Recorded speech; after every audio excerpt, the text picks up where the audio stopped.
बालेश्वर में केंद्रीय श्रमिक संगठन मान पक्ष अनुष्ठित है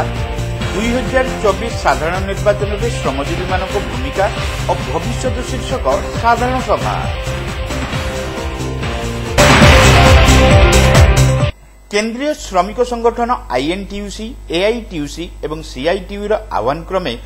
2024 साधारण निर्वाचन में श्रमजीवी मान भूमिका और भविष्य शीर्षक साधारण सभा बालेश्वर सहर स्टेशन क्लब ठारे अनुष्ठित हो जाइछि। आईएनटीयूसी राज्य सभापति तथा पूर्वतन सांसद रामचंद्र खुंटिया एथिरे जोगदेई केंद्र में मोदी सरकार और राज्य में नवीन सरकार नीति को दृढ़ समालोचना करथिले। श्रमिक माने दीर्घ वर्षर संग्राम फल हासिल करिथिबा 44 आईन को दुई सरकार मालिकों सपक्ष प्रणयन पर उद्यम करुछंती। आगामी दिन में श्रमजीवी मान स्वार्थ रक्षा पाई उभय सरकार को गादीच्युत करने सांप्रतिक स्थिति रे जातीय आह्वान होइछि बोली श्री कुंटिया मत व्यक्त करथिले। जो मीडिया अन्य माने कहउथिले भारत वर्ष रे मोदी आसीबा निश्चित एवं बीजेपी 400 पार करी बोली कहउथिले बीजेपी वर्तमान सेही मीडिया एवं सोशल मीडिया हेलानी जे इंडिया मेंट भारत वर्ष रे गठन परिवार संभावना आस्ते आस्ते स्पष्ट होउछि। बालेश्वर निश्चित भाव में शिक्षित प्रतिशत हार चेतना जागृति ओडिशा गठन हवा पूर्व ओडिया संस्कृति अस्मिता साहित्य भाषा को जो जिते प्रकार लड़े सब लड़े बालेश्वर अग्रणी रही आपण मैंने अधिक समस्ते सचेतनशील समस्त धन्यवाद। बीजेपी एवं बीजेडी उभय श्रमिक विरोधी सरकार विरुद्ध में भोट दबा आवश्यक एवं विपक्ष जो इंडिया मेंटर ओडिशा विशेष भाव में कांग्रेस मुख्य भूमिका रही साहाय्य करने आवश्यक कहीं किसी कथा प्रतिबंध करे। आज जब देखा भारत वर्ष में श्रमिक मानकर स्वार्थ रखापी समान काम समान दरबा जन्मदिन मजूरी शिल्प विवाद आईन फैक्ट्रीज आईन जिते सब आईन होता जिते भारत वर्ष लोक आतंकित हजार हजार लोक मरुंट कोरोना से समय किसी आलोचना नक पार्लियामेंट में से 44 लाख आईन को खतगाधे पकड़ 4टी लेबर कोड पास कर दिया एवं से 4टी लेबर कोड पास हो जाए कृषक मान जो आईन को प्रत्याहार करागला कि श्रमिक मान आईन को प्रत्याहार प्रत्याहार कर मोदी बारंबार कर ये जो आईन आमको जना पड़ूपर्यंत लागू है माने आम दाबी फल लागू सेक्रेटरी बीजेपी शासित बहु सरकार राज्य स्तर में रूल्स गठन करने राजी ही भारत वर्ष में राजी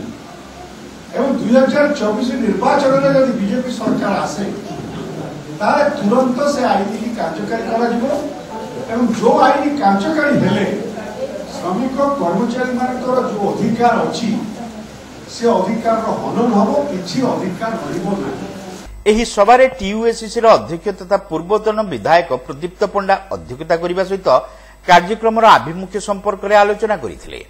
केंद्र बीजेपी और राज्यर बीजेडी सरकार को चलित निर्वाचन में परास्त करने श्रमजीवी मानक पई एकांत कर्तव्य हेबा उचित बोली से मत प्रकाश करथिले।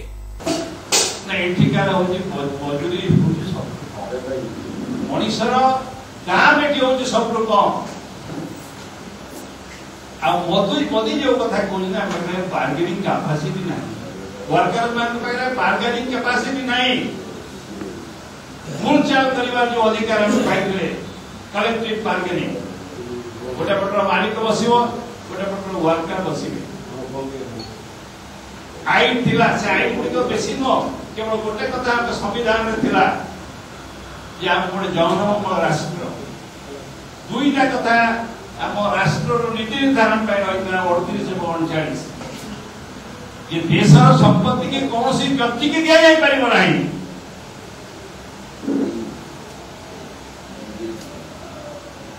एवं बर्तमान सब द्वंद्व चलती यही प्रकार एक अवस्था भितर पुंजी जो आसुची ये पुंजी के आनिबे आम आईन गुड़िक रहा तुम्हें आज कम कल आज पैसा पाइब काली कम न कले तुम जाणीदेव तुम ये रही तुम प्रोविडेंट फंड रही तुम पाखे बोनस रही तुम पाखे सेफ्टी रही इच्छा अच्छे कम कर न जाओ ये प्रकार अवस्था को दौरान कहीं भारत वर्षर हाथ रंधा पुंजीपति के 22, 25, 26 जन से खली चार्टार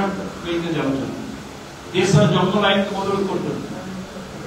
टीयूएससीसी संपादक गौरांग पाणिग्राही प्रारंभिक सूचना प्रदान करथिले। एआईटीयूसी राज्य संपादक मंडली सभ्य मायाधर नायक, सीआईटीयू जिला आवाहक राजकिशोर लेंका और अणसंगठित श्रमिक कांग्रेस राज्य उपसभा नेत्री ज्योत्स्ना सेनापति सेमानक वक्तव्य इंडिया मेंटर बालेश्वर सांसद प्रार्थी और जिलार विधायक प्रार्थी मानकु निर्वाचित करने आह्वान देथिले। विभिन्न श्रमिक संगठन पक्षर श्याम सुंदर जेना, शरचंद्र दलाई, भरतचंद्र सेठी, तपन अगस्ती, सनातन दास और प्रेमरंजन पात्र प्रमुख सभा परिचालन में सहयोग प्रदान करथिले। शेष में आईएनटीयूसी जिला सभापति सुरेश चंद्र बेहेरा समस्त को धन्यवाद देथिले।